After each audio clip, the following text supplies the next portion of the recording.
Bem-vindos a mais uma conversa aprofundada. Hoje, vamos mergulhar numa passagem bem específica, um provérbio que, olha, carrega bastante peso, Provérbios 19 e 21. Isso mesmo. A ideia é explorar o significado, as implicações práticas, e a gente está usando como guia um vídeo explicativo. Uma fonte bem interessante para essa análise. Exato. O versículo, assim, em bom português, né, diz algo como: muitos são os planos no coração do homem, mas o que prevalece é o propósito ou, como a fonte diz, o conselho do Senhor. Uhum. De cara, a gente já vê um contraste fundamental aí, né? Sim, fica bem claro. De um lado, os nossos muitos planos, nossas intenções, projetos. Do outro, essa ideia de um propósito divino singular, firme, o tal conselho do Senhor. Exatamente, a multiplicidade humana versus a singularidade divina. E a nossa missão aqui é tentar desvendar o que isso significa na prática, sabe? Como essa ideia mexe com o nosso planejamento, com a forma como a gente lida com o inesperado. E onde a gente encontra segurança, né? Isso. Meio a tanta incerteza. Isso. Vamos investigar o que esse material que a gente tem aqui nos oferece sobre isso. Ok, vamos lá, vamos desempacotar isso. Vamos. Bom, o ponto de partida da análise é justamente esse contraste que a gente falou. Nós, seres humanos, poxa, estamos sempre fazendo planos, né? O tempo todo. Estratégias, o que a fonte lá em inglês chama de devices. E esses planos nascem no coração, que nessa leitura é tipo a central das nossas motivações, desejos, decisões. A sede de tudo isso. E não são só os grandes projetos, tipo carreira, família. Não. São também as pequenas decisões do dia a dia, os passos que a gente planeja dar. A mente humana está sempre projetando, né? É verdade. E o que é, assim, particularmente interessante é como o material detalha o outro lado. O conselho do Senhor. Sim, como eles definem isso. Então, a explicação não trata como um desejo vago, genérico. É apresentado como o propósito sábio, soberano de Deus e, fundamentalmente, duradouro. Duradouro. Isso.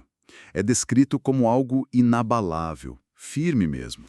Enquanto os nossos planos, podem ser muitos, variados, às vezes até um contra o outro. Com certeza. O propósito divino é visto como algo singular e certo. Isso estabelece uma visão, sabe, uma perspectiva bem definida sobre como as coisas funcionam, pelo menos segundo essa interpretação bíblica. Entendi. Mas, olha, um esclarecimento que achei crucial nessa análise é que a mensagem não é para a gente ficar parado, né? Não é para abandonar o planejamento. Não, de jeito nenhum. Seria um erro pensar assim. O ponto central, como eles apresentam, é mais uma reorientação interna. Uma questão de hierarquia no coração, sabe? Colocar o ato de planejar abaixo da confiança e da obediência a Deus. Exato, essa hierarquia. E essa reorientação é importante porque, sem ela, a interpretação aponta para duas armadilhas principais, né? Quais seriam? A primeira é a negligência. Viver sem planejar nada. O que levaria, segundo a fonte, ao desperdício de dons, de oportunidades. É quase uma passividade irresponsável. Faz sentido. E a segunda armadilha? Que talvez seja até mais sutil. É o extremo oposto. A tal da certeza orgulhosa. Como assim? É quando a gente se apega aos nossos planos com tanta força, sabe? Como se fossem garantias absolutas. Como se o sucesso dependesse só da nossa inteligência, do nosso esforço. Ah, entendi. Aquele controle total. Isso. E a análise adverte que essa postura nos deixa vulneráveis à frustração e pode até gerar uma certa dureza espiritual quando as coisas inevitavelmente não saem como a gente queria. Fico pensando, o material dá alguma pista sobre como a gente pode perceber se está pendendo mais para um lado ou para o outro? Para negligência ou para essa certeza orgulhosa? Olha, não é um diagnóstico clínico, né? Mas sugere que a autoavaliação passa por observar nossa reação às mudanças, às interrupções. Como a gente reage quando algo sai do script? Exato. Uma frustração que paralisa ou uma recusa total em adaptar os planos pode indicar essa certeza orgulhosa. Por outro lado, aquela falta crônica de direção, sabe, a dificuldade em tomar decisões, talvez sinalize a negligência. Entendi. O equilíbrio estaria aí no meio, então. Sim, o equilíbrio seria planejar com seriedade, com diligência, mas manter uma flexibilidade. Uma flexibilidade que vem da confiança de que o controle final não está nas nossas mãos. E é nesse equilíbrio que a verdadeira sabedoria, segundo o provérbio, começaria a aparecer.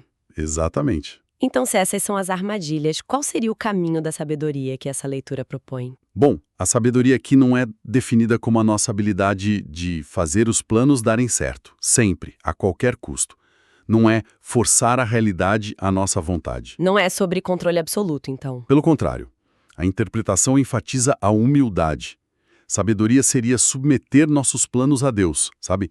Reconhecer que a perspectiva dele é completa e que o resultado final, bom, está nas mãos dele. É trocar a ansiedade pelo controle, pela paz que viria da confiança. Isso, exatamente. E conectando isso ao quadro maior, a gente percebe por que essa postura levaria à paz, como argumentado na análise. Como assim? A tranquilidade não viria da nossa capacidade de prever e controlar tudo, que, convenhamos, é impossível. Impossível mesmo. Mas sim de confiar na sabedoria e na bondade de um propósito maior, que guia as coisas. O sucesso, portanto, não estaria baseado primariamente na nossa astúcia, mas nessa sintonia com a orientação divina. É uma mudança fundamental sobre onde a gente deposita a nossa segurança, né? Emocional, existencial. Sem dúvida, é bem profundo isso. E olha, aqui é onde fica realmente interessante, porque a explicação não para na teoria, na filosofia. Ela desce para o concreto. Sim, ela traz passos práticos. O material oferece 5 passos práticos, como se fossem chaves para viver esse equilíbrio no dia a dia. Gostei dessa parte. Quais são eles? A primeira chave é planejar diligentemente. Isso vai contra aquela armadilha da negligência, né?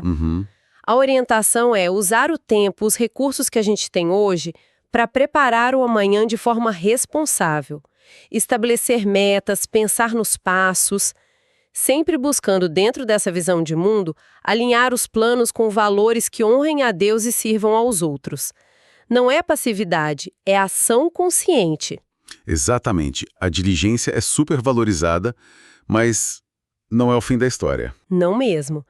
Aí vem a segunda chave que complementa a primeira. Orar humildemente. Humildade de novo. Sim.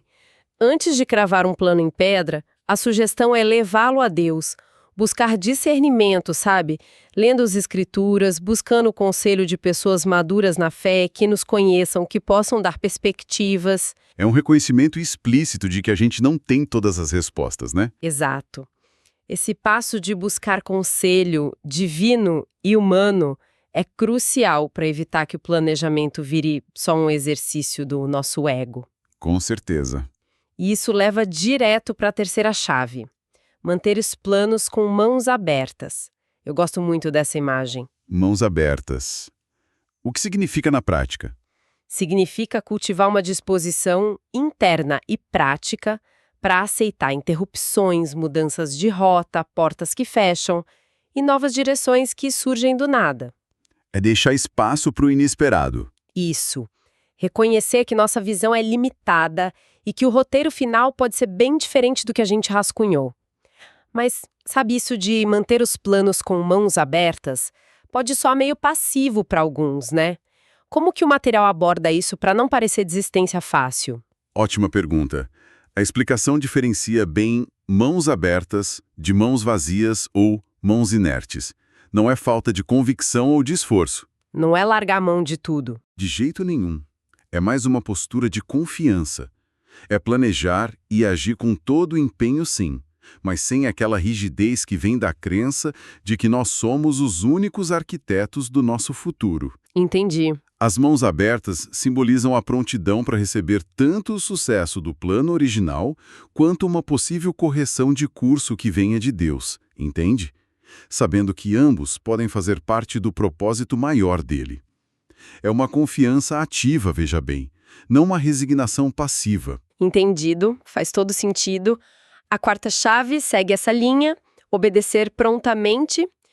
Aqui a análise toca num ponto delicado, eu diria. Obedecer ao quê, exatamente? Se, através da escritura ou de uma clara direção divina, como entendido dentro dessa fé, ficar evidente que um plano precisa ser mudado ou até abandonado, a orientação é agir de acordo, mesmo que isso custe conforto, dinheiro, conveniência. Mesmo que pareça ilógico na hora. Ido como divino teria prioridade sobre a conveniência pessoal ou apego ao nosso plano original.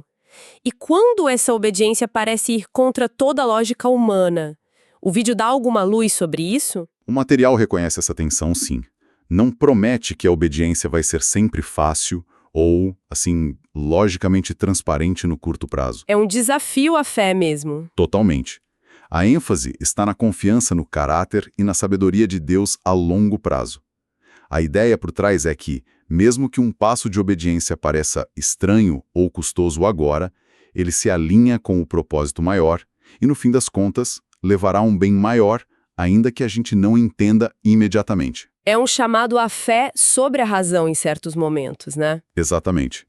Em momentos específicos de conflito percebido entre o plano humano e a direção divina. Uma perspectiva bem desafiadora. E, finalmente, a quinta chave: agradecer continuamente. A gratidão, sempre importante. Sim. Independentemente do resultado, se o plano deu certo como a gente imaginou ou se mudou tudo, a atitude recomendada é a gratidão. E a base para essa gratidão seria? Seria a confiança de que, de uma forma ou de outra, o propósito de Deus está se cumprindo, seja através do sucesso que ele permitiu, seja através das mudanças que ele orquestrou. Entendi. Essas 5 chaves juntas, então, pintam um quadro de uma vida planejada, mas não rigidamente controlada, ativa, mas humildemente submissa. Exato. E essa abordagem, como o material ressalta, traz um tipo de consolo bem particular, né? Especialmente quando a gente enfrenta as inevitáveis reviravoltas da vida. Sim, essa parte sobre o consolo é bem forte mesmo. Como que a análise desenvolve isso? Ela propõe uma reinterpretação das dificuldades olhando por essa lente do provérbio. Tipo, Por exemplo, um atraso inesperado num projeto. Talvez não seja só um contratempo chato. Pode ser uma proteção contra um perigo que a gente nem viu. interessante. Ou um desvio de carreira forçado. Pode colocar a pessoa no lugar certo, na hora certa, para fazer uma diferença na vida de alguém. Até as decepções dolorosas, Sim, vistas por essa lente, podem se tornar ferramentas para refinar o caráter, quebrar o orgulho, aprofundar a dependência de Deus, em vez de confiar só na nossa própria capacidade, sabe? é interessante como essa perspectiva busca transformar a experiência da decepção, né? De algo puramente negativo para talvez um redirecionamento com propósito. Exatamente. A mensagem central de conforto que eles tiram do provérbio é essa. Mesmo que a sua agenda pessoal, seu plano detalhado desmorone, O que acontece bastante. pois é, mesmo assim, o futuro em si não está perdido, porque o conselho do Senhor, aquele propósito divino maior, permanece firme, continua em ação. Isso funcionaria como uma âncora, então, emocional e espiritual. Exatamente. Oferecendo estabilidade mesmo quando tudo parece caótico. A análise sugere que essa confiança pode liberar a gente daquela pressão esmagadora de ter que garantir sozinho o próprio futuro. Faz sentido. Tira um peso, né? Com certeza. E para tornar isso ainda mais prático, assim, no meio da confusão, quando os planos vão por água abaixo, o material sugere uma pergunta orientadora bem simples, né? Sim. Uma pergunta para esses momentos de incerteza, de frustração: como a fidelidade se parece no próximo passo? Gosto disso. Foco no próximo passo. Exato. Em vez de tentar decifrar o futuro todo ou entender o porquê de tudo naquele momento, o foco volta para a ação imediata e responsável. E qual seria a resposta, geralmente?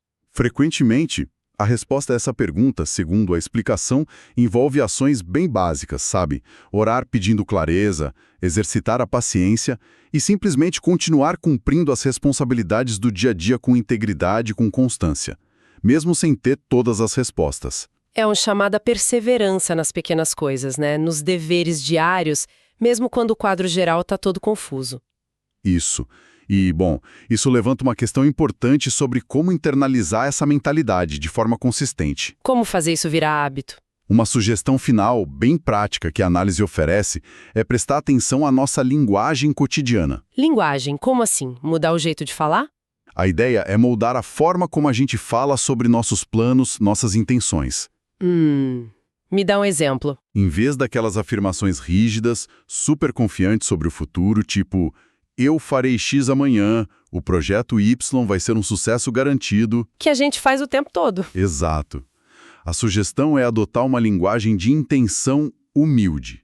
Dizer algo como, pretendo fazer X e busco a orientação do Senhor nesse processo, ou estamos trabalhando para que Y dê certo, confiando que Deus vai guiar o resultado. Parece sutil essa mudança na linguagem, mas a interpretação sugere que tem um impacto real no coração. A argumentação é que sim. Essa forma de falar não é só semântica, funcionam como um treino para o coração. Treino? É. Ajuda a manter a ambição e o planejamento ativos, não é para ser passivo, lembra? Mas sem cair na arrogância, na presunção. Ao mesmo tempo, pode aliviar a ansiedade, porque a gente verbaliza o reconhecimento de que o resultado final não depende só da gente. Alinha a fala com a postura interna que o provérbio encoraja. Exatamente. A postura de confiança e dependência. É um pequeno ajuste na fala com potencial para reforçar uma grande mudança de perspectiva. Então, o que tudo isso significa no final? Se a gente fosse destilar a essência dessa exploração toda, baseada nesse material, qual seria a grande mensagem? Olha, parece que a grande virada que essa análise propõe é a busca por um equilíbrio dinâmico. Equilíbrio entre o quê? Entre ser um planejador diligente, sim, usar nossos talentos, nosso tempo com responsabilidade. A parte da ação. Isso. Mas, ao mesmo tempo, ser um orante humilde, buscando direção, submetendo nossos planos. A parte da confiança. E, por fim, ser alguém que caminha com paz, mesmo no meio das incertezas. A paz não viria da ilusão de controle, Que a gente sabe que é ilusão. mas da confiança fundamentada. A confiança de que, no fim das contas, embora muitos sejam os nossos planos, o que realmente vai permanecer, o que vai dar a forma final à realidade, é o propósito maior de Deus, o tal conselho do Senhor. Essa convicção seria a rocha, então? Exatamente. Segundo a interpretação apresentada, essa deveria ser a rocha sobre a qual a gente constrói nossos planos e enfrenta o futuro. Entendi. É uma visão bem completa. E partindo estritamente do que a gente discutiu aqui, do material, fica uma reflexão, né? Qual? Como essa visão de mundo, que tenta harmonizar a nossa agência, nossa responsabilidade humana, com essa confiança profunda na soberania divina, como isso poderia efetivamente moldar a abordagem de alguém aos seus próprios projetos, às suas ambições e, principalmente, às inevitáveis incertezas da jornada. Como essa interação entre esforço e entrega pode mudar a forma como a gente encara sucesso e fracasso, né? Exatamente. De que forma essa tensão entre o esforço diligente e a entrega confiante pode, na prática, alterar nossa experiência? Uma pergunta que convida a continuar pensando. Como esses princípios poderiam ou não se aplicar no tecido da vida real de cada um? Uma tensão criativa, como você disse, entre agir e confiar. Precisamente. E com essa reflexão, acho que concluímos nossa análise de hoje.